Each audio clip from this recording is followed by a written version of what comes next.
السلام عليكم ورحمة الله وبركاته. صلوا على النبي محمد صلى الله عليه وسلم شفيع الخلائق يوم القيامة، يوم يقوم الناس لرب العالمين. الزمالك يتعادل 1-1 مع غزل المحلة.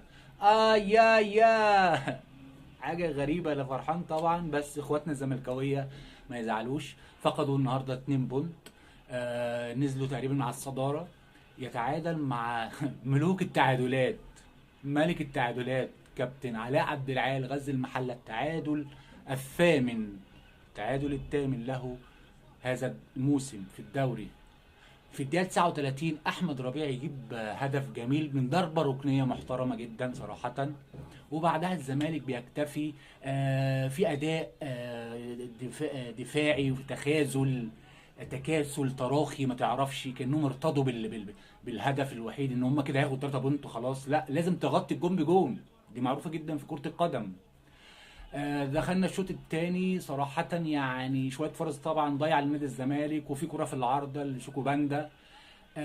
لكن انلاكي طبعا للزمالك، وده شيء يسعدني. يا انا مبسوط طبعا. بس محمود صلاح بصراحة جاب بقى جون في الدقيقة 69 من هجمة مرتدة نموذجيه، من احسن هجمات المرتده والله هذا الموسم صراحه يعني.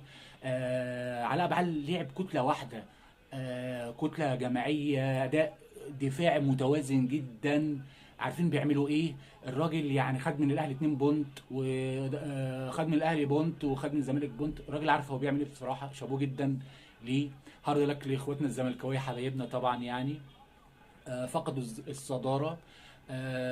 برضو في الهدف اللي دخل في محمد صبحي هو لا يعيبه، بس هو تأخر جدا، أخر جدا جدا إن هو يطلع. أول ما محمود صلاح استلم الكرة هو اتأخر، ما خرجش بقى، هو بيستلم الكرة فاداله فرصة فحطها في صعبة جدا صراحة. فعيب سنة تركية من محمد صبحي. هارد لك اخواتنا الزملكاويه. في برضو عجبني جدا فيديو الكابتن حماد عبد اللطيف نجم الزمالك السابق، ونجم السبعينات والثمانينات المهاري.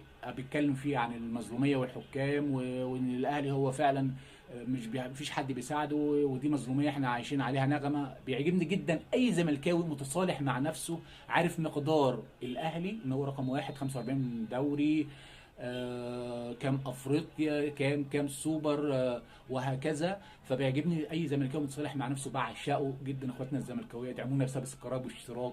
السلام عليكم ورحمه الله وبركاته.